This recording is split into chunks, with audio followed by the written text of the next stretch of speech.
नमस्कार, मैं हूं नीलू। तो हिजबुल्ला इजराइल पर हमले कर रहा है। कई शहरों पर उसने बहुत जबरदस्त हमले किए हैं। इजराइल भी पीछे हटने को तैयार नहीं है, लेकिन इस बीच एक बड़ी खबर आई। कतर ने मध्यस्थता करने से मना कर दिया। देखिए, लगातार कोशिश यही की जा रही थी कि किसी तरह से मध्य पूर्व में यानी कि मिडिल ईस्ट में हालात को बेहतर किया जा सके, लेकिन कल इस बात की भी उम्मीद जो थी वो खत्म होती नजर आ रही है। अब ऐसे में यही है कि क्या यहां पर शांति बहाल हो पाएगी या हमले इसी तरह से होते रहेंगे। इंतजार बहुत सारी बातों का किया जा रहा है। इधर ट्रंप भी लगातार एक एक कर लोगों को अपॉइंट कर रहे हैं बड़े बड़े ओहदे पर, और जब तक वो शपथ नहीं ले लेते हैं तब तक ये क्लैरिटी नहीं होगी कि अमेरिका इस बारे में क्या सोचता है। मयंक, जिस तरह से हम लगातार बात कर रहे हैं कि हमले हो रहे हैं, इजराइल हिजबुल्ला पर हमले कर रहा है, हिजबुल्ला भी कई शहरों को इजराइल के तबाह कर रहा है, वहां पर निशाना बना रहा है, लेकिन इस बीच एक बड़ी खबर आ गई कि जो एक शांति वार्ता चल रही थी वो कहीं ना कहीं रुकती दिखाई दे रही है। देखिए, जिस चीज़ की आप बात कर रहे हैं, पहले हम वहाँ की बात कर लें कि कतर ने जो है वो मध्यस्थता से अपने आप को पीछे खींच लिया है। उसकी वजह जो कतर ने बताई कि कोशिश ये थी कि बंधकों की रिहाई जो है एक बड़ा मकसद था, लेकिन देखिए जिस तरह से हमले हो रहे हैं लगातार हमास और इसराइल के एक दूसरे के ऊपर, उसके बाद कतर ने ये कहा कि भाई ये सेटबैक है एक इस मध्यस्थता को लेकर, तो उसने फिर अपने आप को पीछे ले लिया। अब देखिए, ये तो एक मध्यस्थता की जो बात है वो और जो शांति वार्ता है वो अब दूर दूर नहीं दिखाई दे रही, लेकिन पिछले 24 घंटों के अंदर जैसी कि खबरें आ रही हैं 165 रॉकेट्स दागे हैं हिजबुल्ला ने इजराइल के ऊपर, और जबरदस्त हमले हुए हैं। हिजबुल्ला का तो ये भी दावा है कि हमने 2 बैलिस्टिक मिसाइल से भी हमला किया है। और देखिए, सबसे ज़्यादा हमले हुए हैं हाइफा में। बताया जा रहा है हाइफा में करीब 90 रॉकेट्स जो हैं वो फायर किए गए, जिसमें इजराइल का दावा है कि उन्होंने काफ़ी सारे रॉकेट्स जो हैं वो उनके आयरन डोम ने तबाह कर दिए हैं। लेकिन अब हाइफा से तस्वीरें भी सामने आ रही हैं, कई इलाकों में आग लगी हैं, कई जगह पे जो है वो धुआं उठता हुआ दिखाई दे रहा है, और कई बताया जा रहा है कि जैसे हिजबुल्ला का दावा है कि जो हाइफा में बेसेस हैं अमेरिकी इजरायली सेना के, उनको पिन पॉइंटेड होकर टारगेट किया गया है। वैसे ही देखिए, दूसरा बड़ा अटैक हुआ है गलीली में, जहाँ पे बताया जा रहा है कि 50 से ज़्यादा रॉकेट्स जो हैं वो हिजबुल्ला ने फायर किए। इजरायली सेना का दावा है कि हमने पूरे रॉकेट्स जो है तबाह कर दिए, लेकिन तस्वीरें गलीली में भी बहुत तबाही की तस्वीरें सामने आनी शुरू हो गई हैं, जो कि सामने आ रही हैं। अब देखिए, सवाल ये है कि ये हाइफा और गलीली लगातार, देखिए हम पिछले अपने कई वीडियोस में बता चुके हैं कि लगातार हिजबुल्ला जो है हाइफा और गलीली में अटैक कर रहा है। इसकी वजह क्या है? देखिए, हाइफा एक ऐसा शहर है जो कि इंडस्ट्रियल हब है इजराइल का।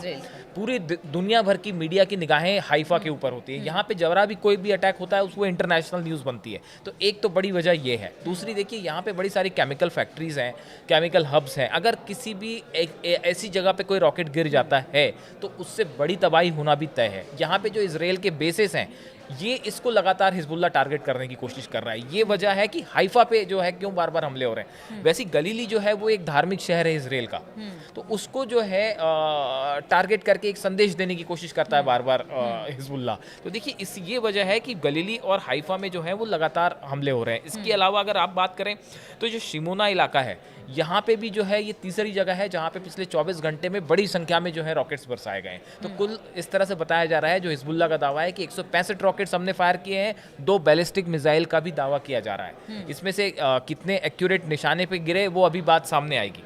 दूसरी एक चीज़ ये है कि ये जो अटैक हिजबुल्ला की तरफ से हो रहे हैं, इनको नाकाम करने के लिए इजराइल ने क्या कदम उठाए आपको वो भी बताएं। देखिए, तायरे शहर है लेबनान का, इजराइल कोशिश कर रहा है कि इस तायरे शहर पे कब्जा हो जाए, क्योंकि देखिए ये वो इलाका है जहां से हाइफा पे और गलीली पे लगातार रॉकेट्स फायर होते हैं। तो हिजबुल्ला की इजराइल की कोशिश ये रहती है कि अगर इस तायरे शहर पे किसी तरह से कब्जा हो जाए, जो कि ग्राउंड ऑपरेशन के जरिए कोशिश कर रहा है इजराइल, लेकिन ये बहुत मुश्किल साबित हो रहा है, क्योंकि लगातार इजराइल के सैनिक जो है वो लेबनान में मारे जा रहे हैं, घायल हो रहे हैं, इजराइल के टैंक तबाह हो रहे हैं। तो ये तायरे शहर पे जो पिछले कुछ दिनों में आप देखें कि जबरदस्त बमबारी हो रही है, वो इसलिए कि किसी तरह से तायरे पे कंट्रोल किया जाए, लेकिन ये अभी होता नहीं दिख रहा है। तो ये हाइफा को सुरक्षित करना ये एक बड़ी चुनौती बन गई है इजराइल के लिए, और यही वजह है कि तायरे और इस इलाके को कैप्चर करने की कोशिश हो रही है पूरी तरह से, ताकि यहाँ हमले रुके।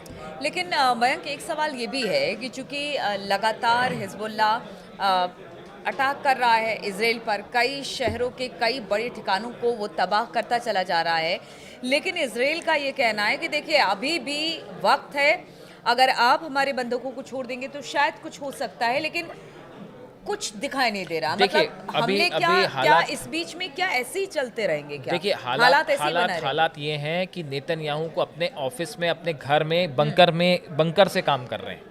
जो उनका बेसमेंट है वहां से काम कर रहे हैं। खबरें सोशल मीडिया में इस तरह है कि नेतन्याहू अपने घर में ऊपर के अपने ऑफिस में ऊपरी मंजिल पे जाना उन्होंने बंद कर दिया है। लगातार उनके ऊपर 2 बार अटैक हो चुका है, अटैक की कोशिश हो चुकी है, और अब तो हालात ये हैं कि बताया जा रहा है कि उनकी सिक्योरिटी बढ़ा दी गई है। और कभी भी जो है ये हिजबुल्लाह की तरफ से ये साफ कह दिया गया है कि निशाने पे हमारे नेतन्याहू हैं। तो उसके बाद से नेतन्याहू की सुरक्षा बढ़ा दी गई है, और इजराइल भी इस बात को बहुत अच्छी तरह से समझ रहा है कि ट्रंप के इसके पहले, देखिए इसमें जो अब कई चीज़ें ऐसी हैं जो ये कहा जा रहा है, जिसकी चर्चा है कि इसके पहले कि ट्रंप शपथ लें, उसके पहले हिजबुल्लाह अपनी तरफ से पूरी कोशिश कर रहा है इजराइल को नुकसान पहुंचाने की। और अब तो ये भी खबरें आ रही हैं कि ईरान भी जो है वो कुछ बड़ा कर सकता है ट्रंप की शपथ लेने से पहले। एक सवाल और यहाँ पर मयंक बनता है, चूंकि देखिए लगातार हमले हिजबुल्लाह तेज करता चला जा रहा है इजराइल पर।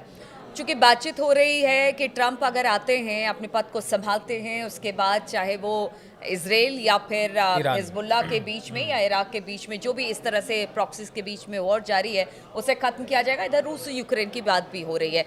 ऐसे में जब हमले तेज किया जा रहा है और अगर आप बातचीत के मंच पर बैठते हो, तो क्या वहां पर जिस तरह के हमले हो रहे हैं, जिस तरह से दबदबा लगातार हिजबुल्लाह या फिर ईरान भी लगातार धमकी दे रहा है, क्या ऐसे में पॉसिबल है कि उनकी बात मानी जाएगी? यार अमेरिका या इजराइल की किसी बात पर बीच का कोई रास्ता निकाला जाएगा? इनके हमलों को देखकर क्या ऐसा लग रहा है क्या? मैं आपको 3 बयान बताता हूं जो कि इजराइल की तरफ से आए हैं। देखिए, पहला बयान तो नेतन्याहू का है। उनका कहना है कि ईरान का जो परमाणु कार्यक्रम है उसको हर हालत में रोकना चाहिए। बिल्कुल। पहली बात। दूसरी बात जो है, ईरान के जो विदेश मंत्री हैं गिदोन साल, इनका बयान आया है कि परमाणु कार्यक्रम को रोकना ही हमारा मकसद है। और जो इजराइल के रक्षा मंत्री हैं कार्ड्स, इनकी तरफ से कहा गया है कि ईरान का परमाणु कार्यक्रम पहले से ज़्यादा खतरनाक हो चुका है और ईरान की परमाणु ताकत का अब पर्दाफाश हो चुका है। देखिए, इजराइल के प्रधानमंत्री, विदेश मंत्री, रक्षा मंत्री, तीनों लगातार ईरान के न्यूक्लियर प्रोग्राम के ऊपर बयान दे रहे हैं। ये बड़ी गौर करने वाली बात है। देखिए, अगर क्या इसका ये मतलब निकाला जाए कि अब इजराइल का अगला निशाना जो है वो ईरान के न्यूक्लियर सेंटर्स हैं। देखिए, लगातार इनके जो बयान आ रहे हैं और खासकर ट्रंप के जीतने के बाद सडनली जो है वो फोकस ऑफ अटेंशन जो है वो ईरान का परमाणु कार्यक्रम हो गया है। इससे ये इस तरह की चर्चाएं हो रही हैं। हमने अपने पिछले वीडियो में बताया था कि कैसे ईरान में जो है बैलिस्टिक मिसाइल जो है वो टेस्ट करने को लेके चर्चाएं होने लगी थी।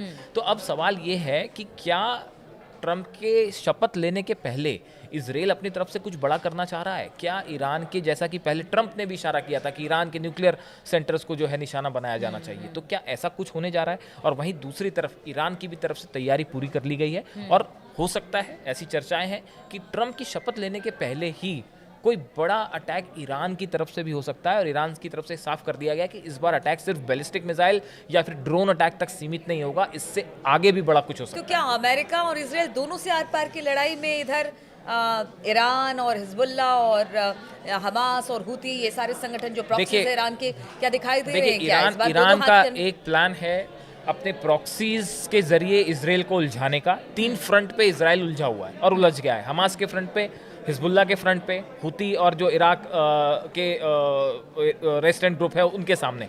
तो कई फ्रंट पे इजराइल को उलझाना ईरान का मकसद है फिलहाल, जिसमें वो सफल होता दिख रहा है। अब वेट इस बात का है कि ट्रंप एडमिनिस्ट्रेशन के आने के पहले, पूरी तरह से ट्रंप की शपथ लेने के पहले, क्या कहीं कोई बड़ा अटैक होता है या नहीं। चलिए, इस खबर पर हमारी लगातार नज़र बनी रहेगी कि क्या है वहाँ के हालात, किस तरह से वहाँ पर हालात रोज़ बरोज़ बदलते चले जा रहे हैं, चाहे वो युद्ध के हिसाब से हो या फिर पॉलिटिकल जो वहाँ पर सिनारियो बनता दिखाई दे रहा है उसके हिसाब से हो। इस खबर पर लगातार हमारी नज़र बनी रहेगी। आप बने रहिए हमारे साथ।